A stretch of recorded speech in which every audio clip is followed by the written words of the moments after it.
Hello, everybody. Welcome to Burning Hammer Wrestling, your favorite bi weekly wrestling podcast. My name is Seth, and my buddy Dave is not here today. Uh, he left work early. He's not feeling good, so I decided got to do it anyway because we got to get something out. I wanted to get something out before the holidays. So I'm going to do this by myself. Now, this is the first time I've done a solo podcast, but get this out of the way quick.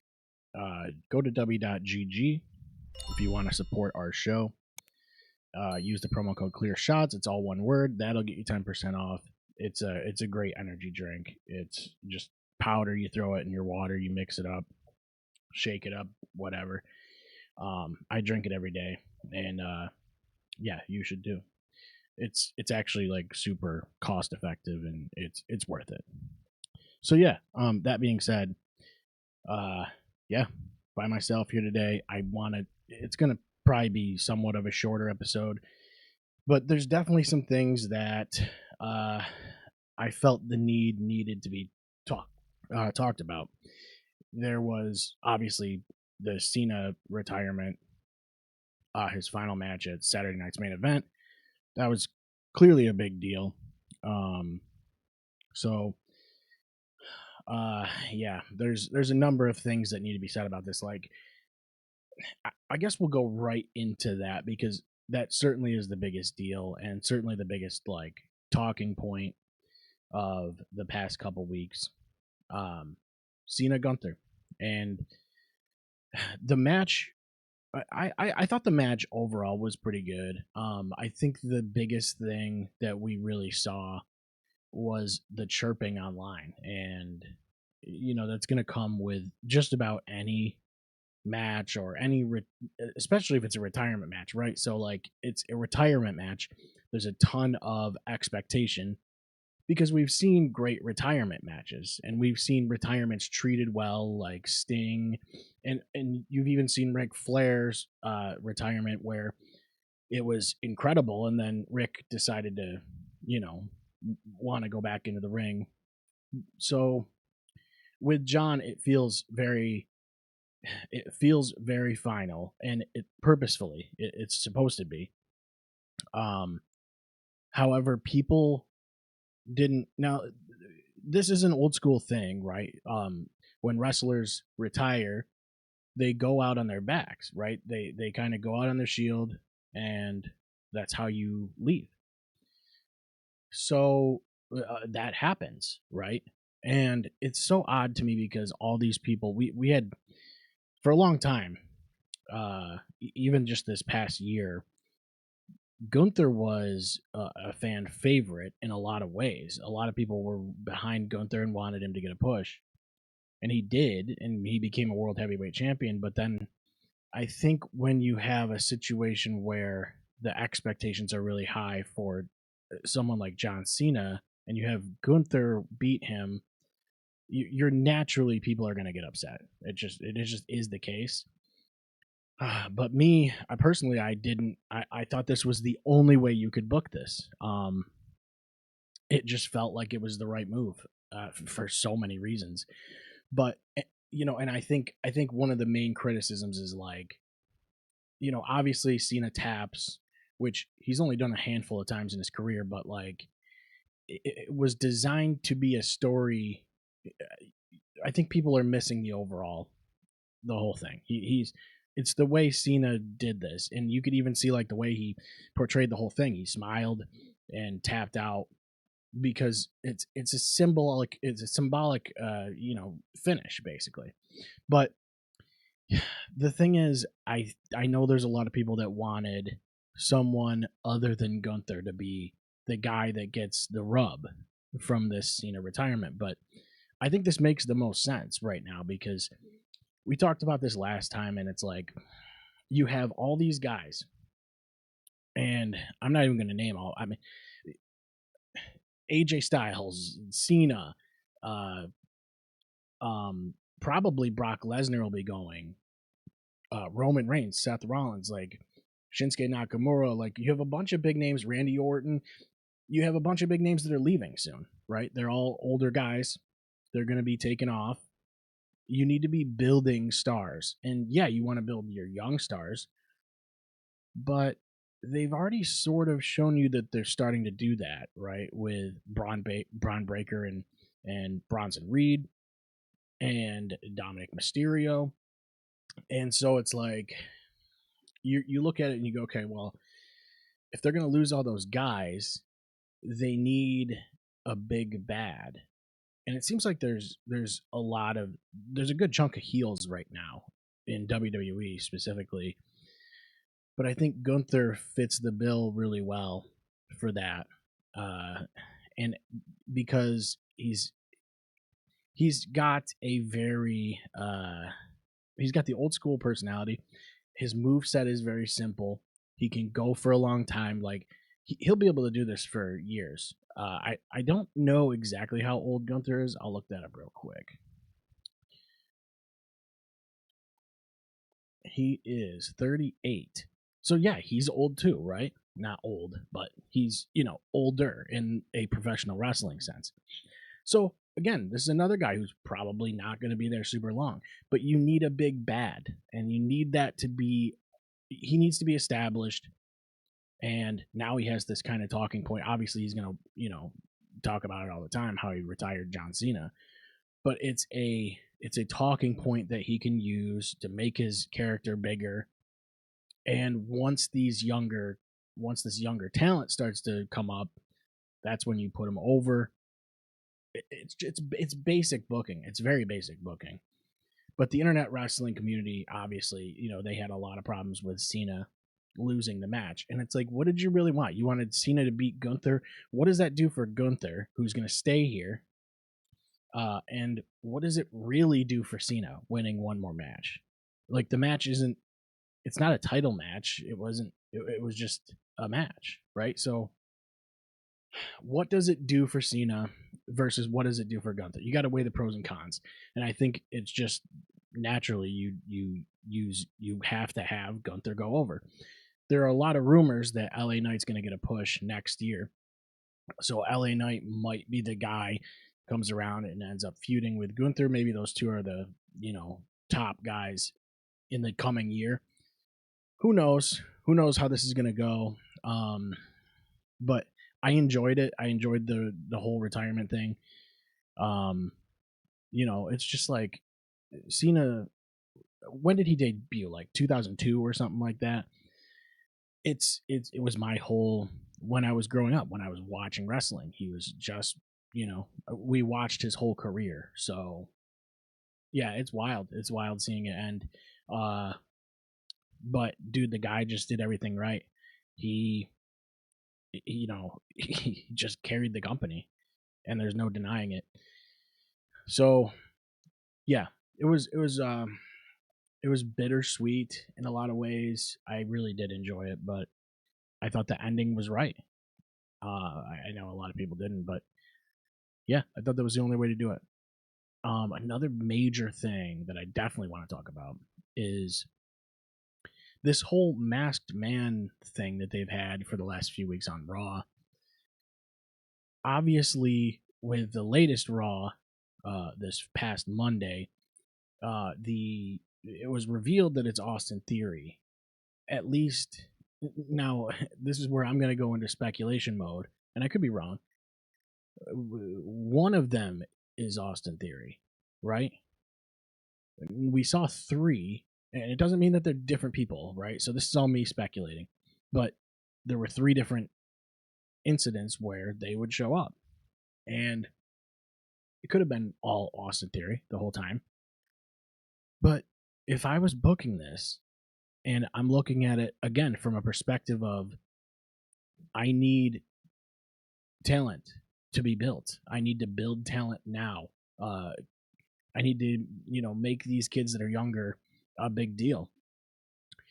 Well, if I'm looking at it from that perspective, I'm going to go, well, okay, why don't we do three people and build all of them at the same time? And you're going to probably, your mind's probably going to jump to the Shield, because that is what I'm thinking, something along those lines. But why not? So like, yeah, you can push Austin Theory, but you can also build other stars around that, and I think like maybe a Carmelo Hayes or something like that. Those two I think would probably work really well in a faction. So, and then add a third guy in there, whoever you want to throw in there, whoever you decide to push. It doesn't matter. It could be Javon Evans. It could be somebody who's brand new to who's just being introduced. I think it's a really good way to push all those guys, push a number of people, rather than just like randomly throwing Austin Theory into this thing, which he, Austin Theory is great, and I think he does a good job with what he does. He needs something that is going to make people really grab onto his character, and I think that's what they're trying to do with this. So if it is just him, this can work out. But I would rather see them do a faction, and because they're eventually, I would like them to be an opposition to the Vision. I mean, right now that's not the way that's looking, but we'll see. This is all, it's all sort of a future speculation type stuff. But look, those two things, honestly, I think those are. So I was thinking about it like today. I went on Reddit and there was a thread that was like, what was looking at 2025 in review, what would you give WWE in a like 1 to 10 rating, like how good it was and like how entertaining, like overall, just how much did you enjoy WWE out of 10 this year from January to the end of the year? And most people said anywhere between like 4 and 6. I saw a couple 7s. And to me, that's not good enough. Like, that is not good enough. I especially when you have these deals that you're making with ESPN, you got Netflix. I mean, it's like the era of the deals. Basically, is what's happening right now. They just keep making these crazy deals, and so yeah, you got to please these people. They want to see these high numbers. And when your product isn't good, and when people think your product's a 4 out of 10 or even a 6 out of 10, I don't think that's good enough, personally. And was reports of ESPN talking about how they might not be happy with numbers. No one knows if any of that's true. That's obviously like internet speculation. You see so much of this stuff online where it's like breaking news. Like I saw one today. It said breaking in the background, right? And it's a picture of Chris Jericho, and you're like, oh, what? There must be some kind of confirmed news that Jericho's returning, and then it says like, as per sources, Jericho's gonna make a Royal Rumble return, and it's like, okay, but yeah, you can say that, but what are your sources? You can't just say as per sources and have that be.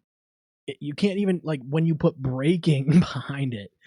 It gives you this impression that you're breaking news, and you're not. It's literally speculation until you can provide sources for where you heard this. That kind of stuff is all over the place. It's really, really irritating. So when you see the ESPN deal and you read things like that, what are the sources? ESPN isn't really coming out and putting out a tweet and saying, we're not really happy with WWE's numbers. You know what I mean? That's not a thing they're gonna do. Number one, you can't. Like, you definitely can't do that.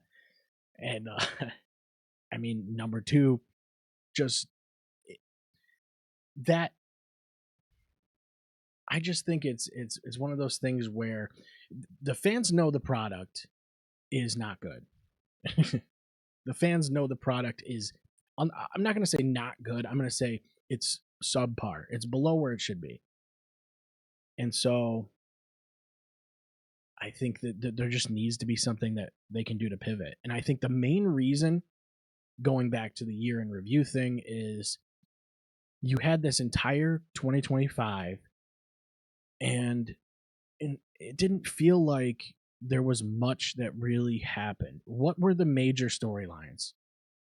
Ask yourself that. What were the major storylines in WWE's product, on their main brands, that were that just happened throughout the whole year that you were invested in? What were the main storylines? Was there two? Was there one? Was there three? I don't know. I really think that I can only really think of two major storylines throughout the entire year that had like a real draw to them, and that would be John Cena's retirement, which it really felt like they drew it out really, really long, and it was almost the entire year. So now you have all this anticipation. I think that's another reason that people were upset with the finish and the way John went out. But you also have the Vision storyline, which that's been pretty good. I haven't been mad at that. But those are the two, right? Like what's the other one? What is it?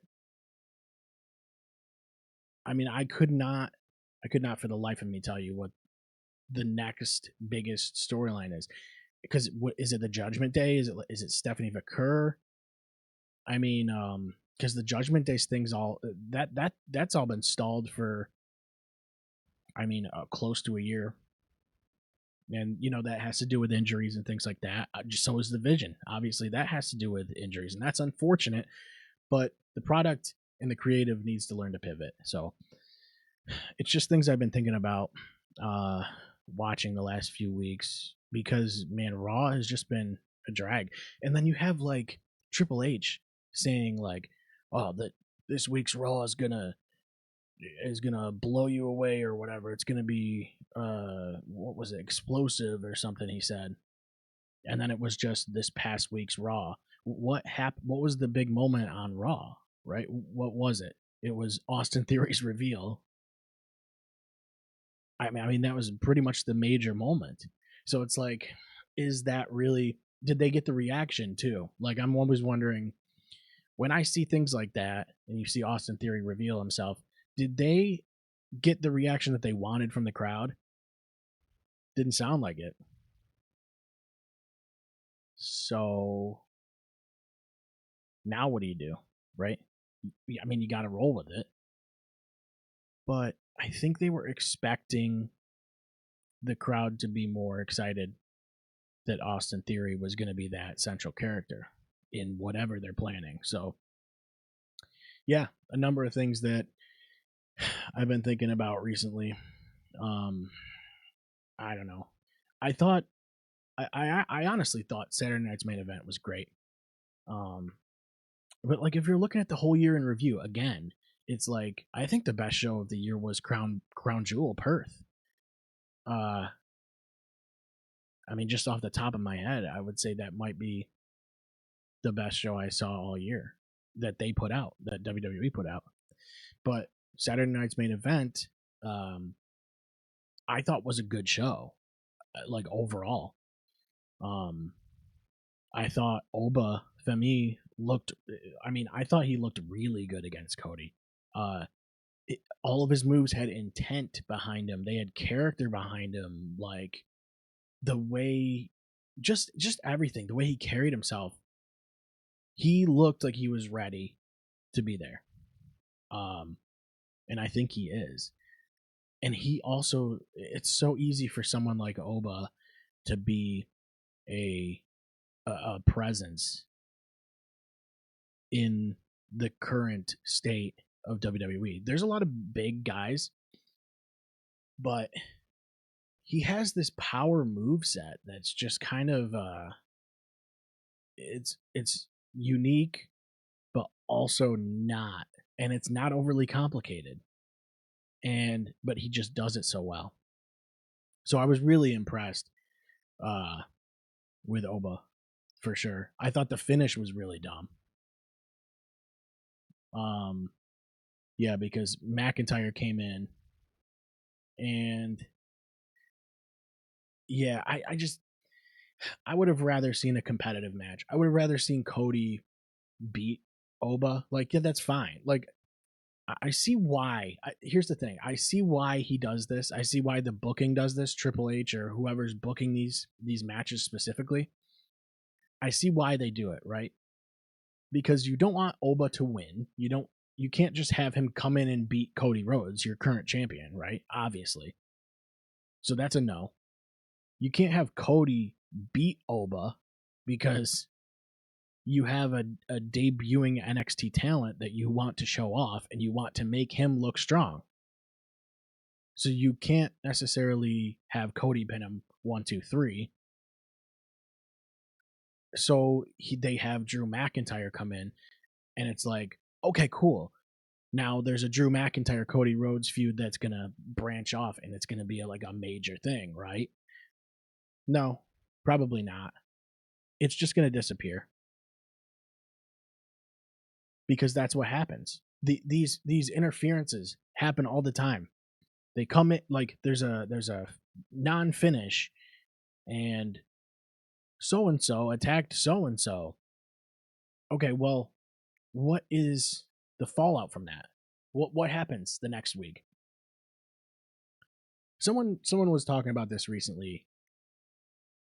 It might have been like Vince Russo or somebody that I don't listen to, but it came up in like my feed. Obviously, I get a ton of shit thrown at me on the internet, but there was a point where he had mentioned that there's all these events that happen in today's product in WWE where the fallout doesn't necessarily happen. And I forget exactly what the event was. It was recent. It was like within the last month.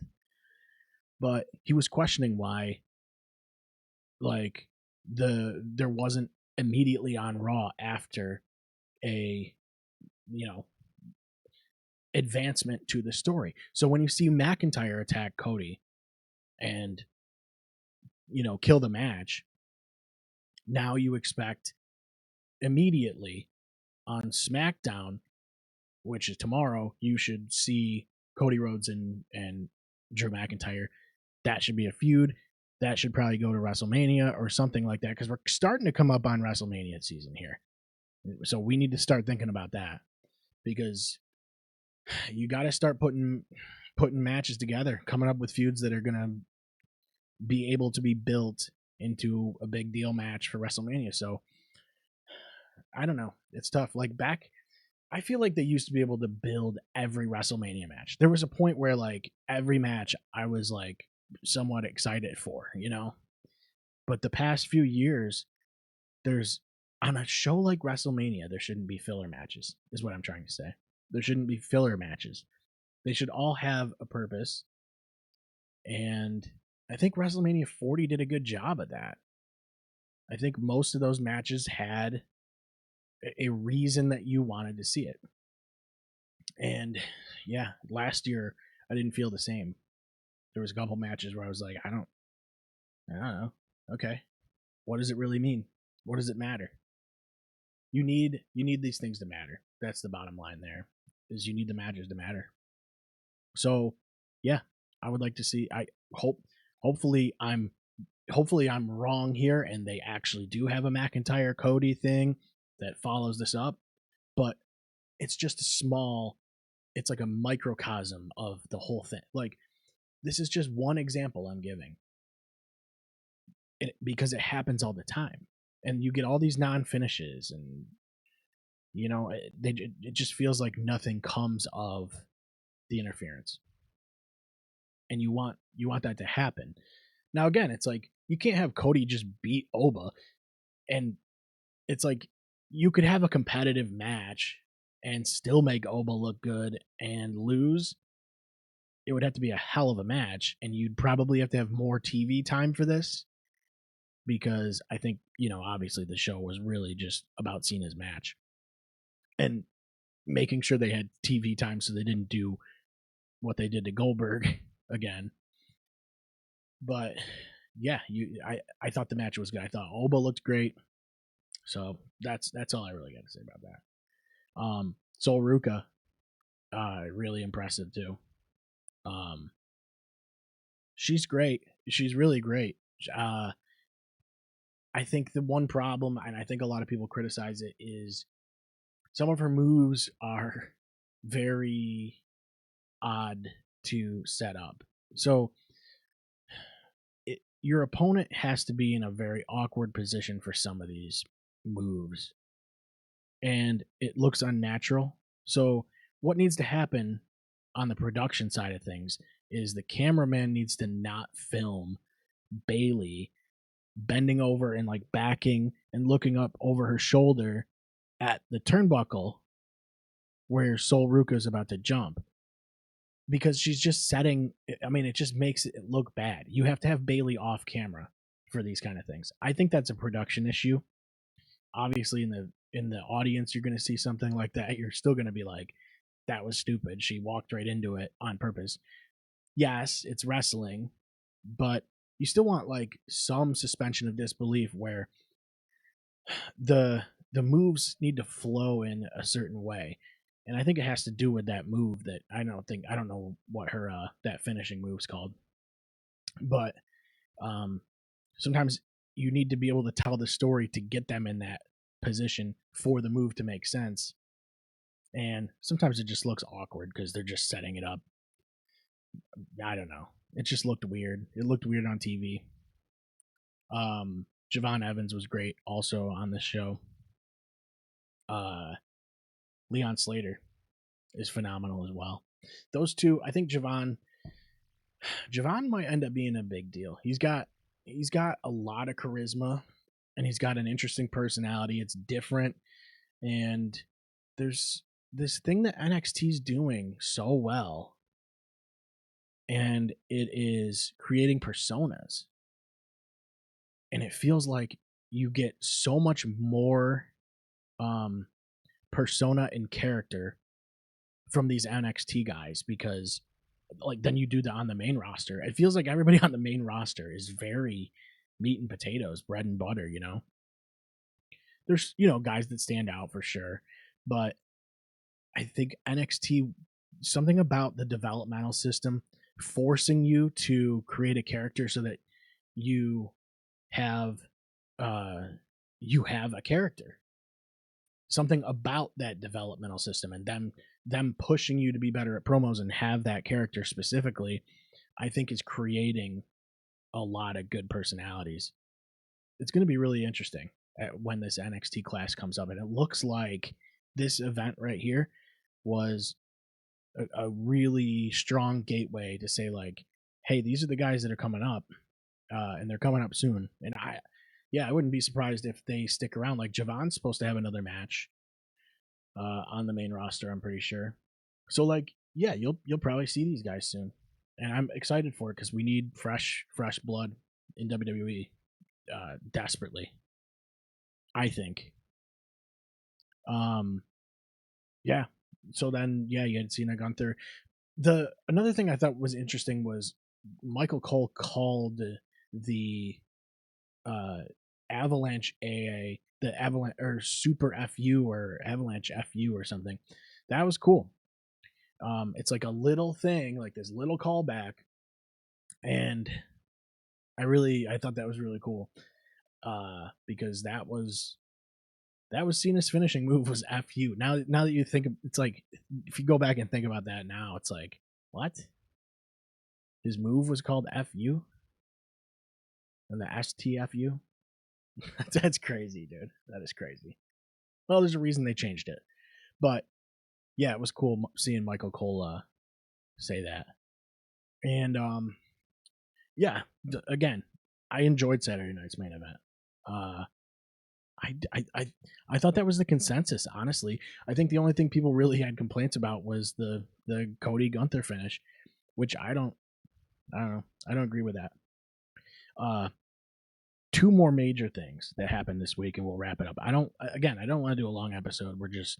I'm just shooting the shit about wrestling because Dave couldn't make it this week. So NXT. So Thea Hale, she's got a match with Blake Monroe, and it's for the NXT North American Women's Championship. Too long of a name for a title belt. Okay, let's change. Let's bring that down a couple words or something like that. Too many words. Thea falls onto a pin, right? And it's after like a senton off of the middle rope or something like that.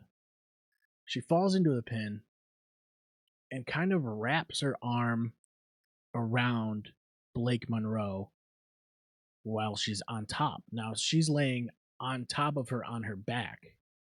So they're both facing up. And Thea is on top here with her arm around sort of like the upper chest area.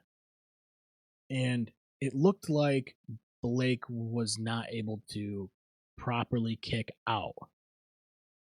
So the referee did the right thing. Now, we talked about this on the show when the referee botched the Nia Jax pin a couple months back. This was what the referee needs to do every single time. Count to 3. It doesn't matter what the match, how the match is supposed to end.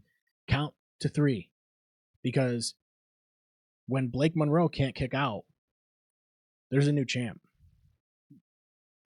There's a new champ, and there's nothing you can do about it. I know that wasn't what the script said. Blake Monroe was supposed to win that match. But because she wasn't able to kick out at 3, the referee counted to 3 and called for the bell. Now you could tell. Now here's the thing: they could have just gone with this and said, "Yeah, that was what was supposed to happen." Well, the problem is they played Blake Monroe's song after the match, and there was a lot of confusion. It was quiet after this 3 count. So everyone's confused. Everyone's like looking around. Blake's like, "Are you serious? The match is over? Like I just lost the title? That's not what was supposed to happen." And her music starts playing for a split second. And everybody's like, "What?" Now I'm even more confused because she was definitely pinned. And then they started playing Tia's music. So it's a great example of like, yes, if something goes wrong, if something's botched, you just have to go with it. You just have to. Yeah, there's a new champion. Oh, well. It's like, let Thea Hale have a run. Let her have a little run with it. Even if it's like a week long run, even if it's like she loses it next week, so what? That helps you. Like, I think they need to have a lot more title changes. I really do. I think title changes are not frequent enough today. In any of these, in AEW, in TNA, in WWE, in any of these major promotions, I just don't think they change the titles enough.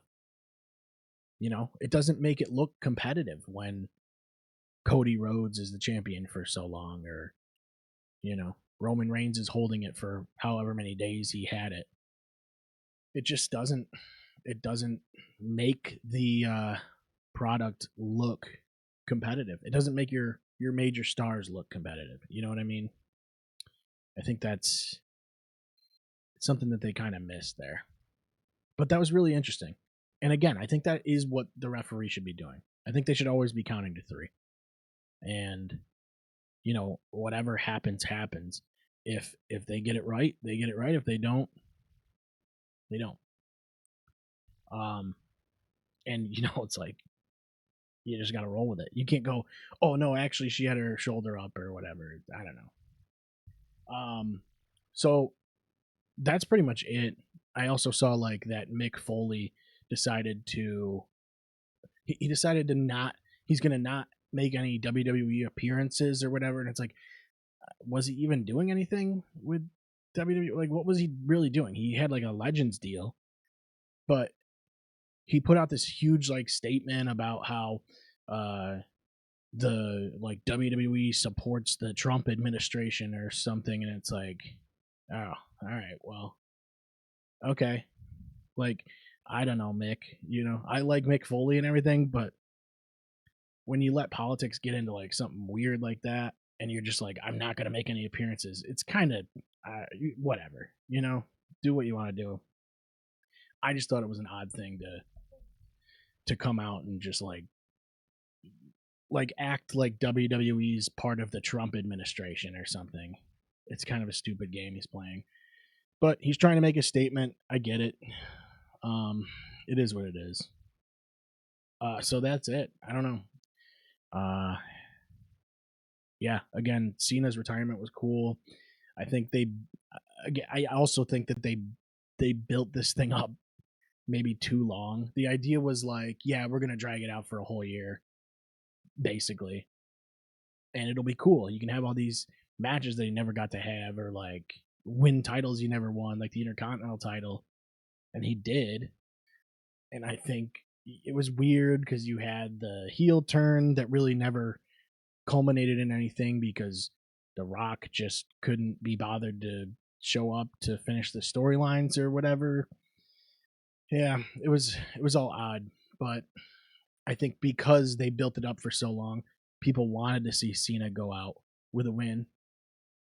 But again, I wasn't mad about it. I expected him to lose.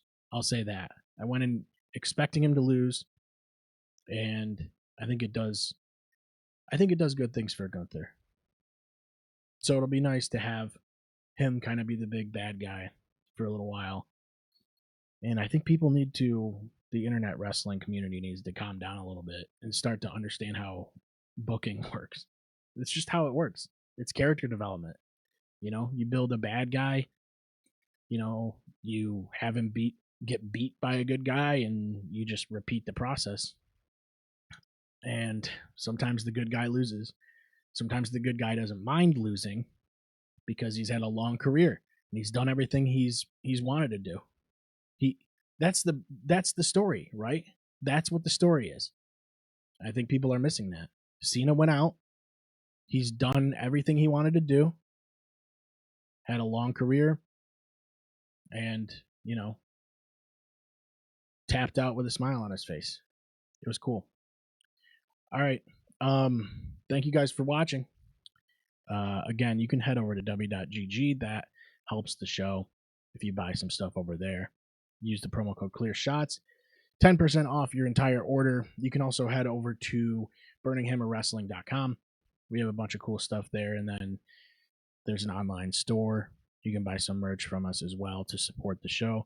Like, subscribe, all that stuff. Follow us on socials. We'll be back in a couple weeks, and hopefully Dave will be here. Thank you, everybody.